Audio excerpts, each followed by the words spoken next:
ပြီးပါအဲ့တော့စလိုက်အောင်ဟောဒီရှစ်ကိုလေးဆိုတဲ့ပွဲမှာကိုခါလေးနော်အဲ့ဒီကိုခါလေးကိုနော်ကျွန်တော်တို့ကဟောဒီခေါင်းရပွဲက300ခါလေးနဲ့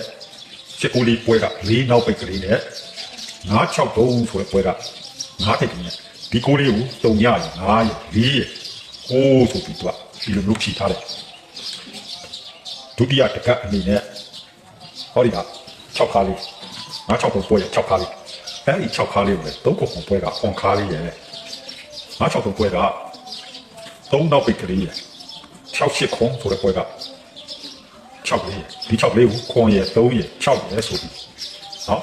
သူက6လို့ဖြီပြဒီကပွဲတော့ကခွန်ချိန်လုံးကဒီမှာ8ခါရှိတယ်အဲ့ဒီ8ခါလေးကိုနော်ဟောဒီက9ခါလေးနဲ့ခွန်နောက်ပိတ်ကလေးနဲ့နှလုံးပေါင်းထားတဲ့6ကလေးနဲ့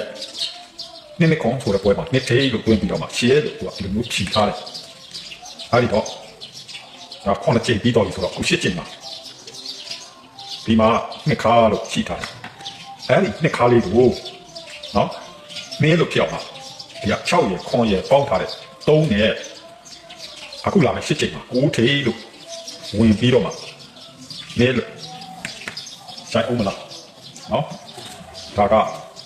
သိစီဘူးလေးနော်နောက်ထပ်ကျွန်တော်ခါလုံး4ကစီဘူးကလေးတွေပြပြီး9ကစီအနေနဲ့နောက်ပိတ်ပြီးခဲ့တဲ့ပွဲတုန်းကကျွန်တော်ခွန်နောက်ပိတ်ပါလို့4ကစီအနေနဲ့ကျွန်တော်ပြပြီးပေးထားတယ်မိတ်ဆွေတို့မှတ်ပြီးတဲ့သူတွေလည်းရှိမှာပါနော်အဲ့တော့ကျွန်တော်တို့အဲ့ဒါလေးကဘယ်လိုလဲလို့ဆိုလို့ရှိရင်ဟောဒီနှလုံးပေါင်းဟောဒီနှလုံးပေါင်းခွန်လေးနဲ့ဒီကခွန်ခါလေးနဲ့ခွန်3ညခွန်ဆိုတာက4တဲ့နော်အဲ့ဒီခွန်3ညခွန်ဟောအဲ့ဒါမှနေခဏလေး4ကစီအနေနဲ့5ကစီအနေနဲ့ပေါ့ဗျာဒါက2က3က4က5က5ကဆိုတော့ဒီ4လေးကိုဖြီးပေးရမှာကိုဒီ4ကိုဖြီးပေးရမှာဆိုတော့ဒီ300ခါနဲ့ခွန်နောက်ပိတ်နဲ့ပေါင်းထားတာကခွန်အဲ့ဒီခွန်လေးကို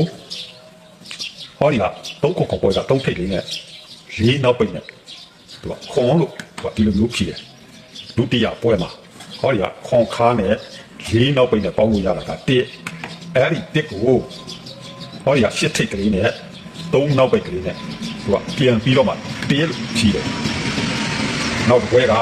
9ခါနဲ့3နောက်ပိတ်နဲ့ပေါင်းလို့ရတာက2အဲ့ဒီ2ကိုဒီက9ထိပ်နဲ့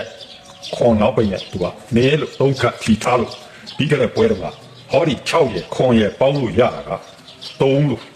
အဲ့ဒီ3မို့ဒီမှာ6ထိပ်ရှိပြီးသားမို့ခွန်နောက်ပိတ်ဝင်မှာ3လို့လာပြီးတိုက်မယ်ဆိုပြီးကျွန်တော်ဒီမူလေးကို၄ကစီနဲ့ပြီးကြတဲ့ပွဲတော့မှကျွန်တော်တင်ပြပေးတယ်ဒါခွန်နောက်ပိတ်ဝင်သွားတဲ့ဆက်လေးဒါ9ကစီအနေနဲ့ဆက်ပြီးပြေးမယ်ဆိုရင်ဟောဒီက10ခါနဲ့ခွန်နောက်ပိတ်နဲ့ပေါင်းလို့ရတာက9အဲ့လို9ဆိုတော့9လို့ဖြစ်အောင်ပါဒီက2ထိပ်နဲ့ဒီမှာ3လို့နောက်ပိတ်ဝင်ပြီးတော့မှ9ဆိုပြီး9ကစီအနေနဲ့